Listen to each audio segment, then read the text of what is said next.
Why are you so tense, god damn it? Because I don't know what I'm doing! Calm down. Hello everybody, Philly Kuts. What a night for Filipino boxing fan. 1 week removed from the shot heard round the world when Juan Manuel Marquez base knocked Manny Pacquiao with a thundering right hand, heard round the world, causing Manny to plummet face first into the canvas. After 6 rounds, 259, that fight was over. Well, tonight, in round 3, 259, this fight was over between Nonito Donaire and Jorge Arce. Donaire really showed why he is one of the best pound-for-pound fighters in the world after the display he put on tonight. Now, granted, Arce, about 33, 34, this would have been his 70th fight. And Nonito, who's 30, after winning this match, he goes to 31-1. The dude hasn't lost a fight in 11 years.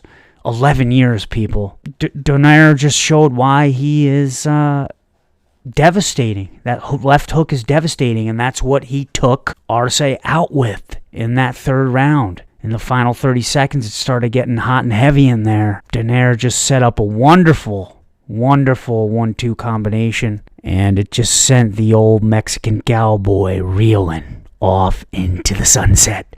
So much so off into the sunset that Arce declared that this would be his last fight, that he was retiring, and that he was honored to be put out to pasture by one of the best in the business right now. And Nonito just looked great. I think there was a lot of pressure on Nonito in this fight. The HBO guys, Larry Merchant, Lampley, Roy Jones Jr., kept referencing his left knuckle, that he had a very bruised left knuckle. That could have been a factor in this fight, but it wasn't. Nonito really took care of business, and he had a lot of pressure on him after what happened last week between the great Manny Pacquiao and Juan Manuel Marquez, who's also great. And the rivalry between the Filipino and Mexican boxers continues to grow. And what a great rivalry it is. A lot of people kind of expected this result. Nonito had advantages in the height area. And as Lampley pointed out in that fight, Nonito's legs look much bigger than Arce's legs, and it really did show. And Arce does look like to have legs of about 108-pounder. It was somewhat disappointing. In round 2, Nonito knocked down Arce as well, and it seemed to have awakened Arce. He began charging more. He became more aggressive, a fighting style that he's more known for. But in the end, that played right into Nonito's hands because, he's a counterpuncher himself, and it just backfired. It backfired, and it backfired quickly. And Nonito just dispatched this man so quick and so fast, it was over before it even began. At the end of the fight, Larry Merchant announced his retirement from HBO Boxing. He has been on that show for 35 years, people, back when HBO was just starting out. So think about how long that really is and how many great fights he's had the pleasure to be broadcasting over. And he's going to be sorely missed, and it's been a rough year for Philly Kuts this year in boxing. With the loss of Emmanuel Stewart, that's one of my favorite trainers of all time, and boxing analysts and announcers. He passed away earlier this year, far too young, far too soon. Larry Merchant is leaving. A lot of my favorite boxers have just had a terrible year this year. Of course, Manny Pacquiao. There's no secret that PhillyKutsProduction supports Manny Pacquiao. I am a Manny Pacquiao fan, although I try to remain as unbiased as possible in my commentating of fights and analyses. More like color commentary. Amir Khan lost earlier in the year twice. The biggest surprise to Danny Garcia. I still think that Garcia got lucky off a couple punches in that fight. But Amir has a glass jaw as well, or glass head. And the comeback of Ricky Hatton was unsuccessful. Hatton goes right back into retirement. I was very disappointed about that because I've always been a Hatton fan. Pacquiao getting robbed in the Bradley decision way back in May. It's just been a rough year for Freddie Roach as well. I feel bad for Freddie. But I have confidence that Pacquiao is going to come back, that Pacquiao wants to return. Now, there are a lot of stories out right now focusing around Jinky, and that's his wife. And Jinky wants Manny to retire. And, I have a lot of respect for that. The family always comes first. In the end, that's all any of us, hopefully, are going to have when the end comes, are some family. And it's the most important thing.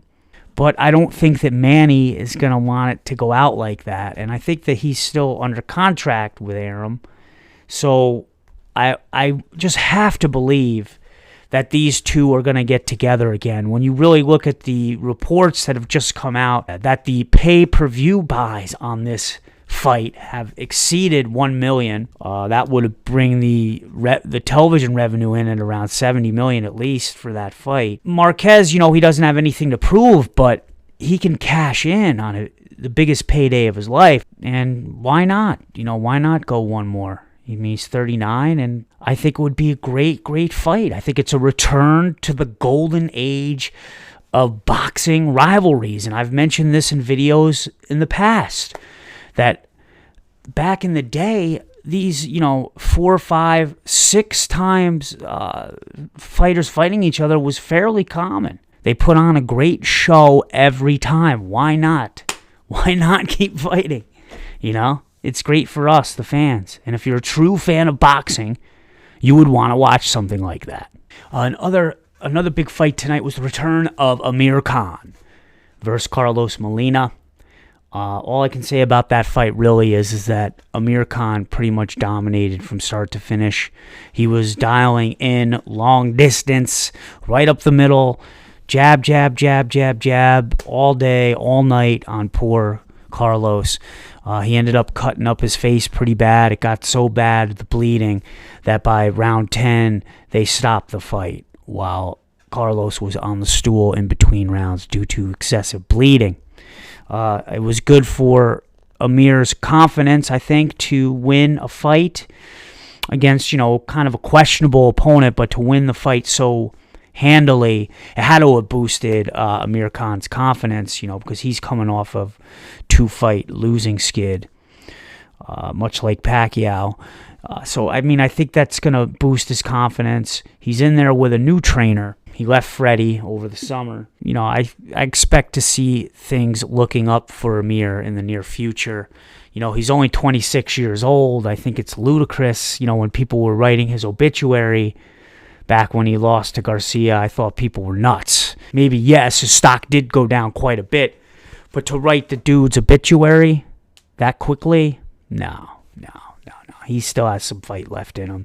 England, be proud and be loud. All right, guys, that's Philly Kuts. I just, wanted to get a few things off my chest. Be sure to, subscribe if you want. I'll have more boxing videos in the near future. I got about 5 weeks off from grad school, so I'm going to be making some more videos frequently, not just about boxing, but I do beer reviews and stuff, and video game stuff and products. So stay tuned, and thanks for watching Philly Kuts. Peace.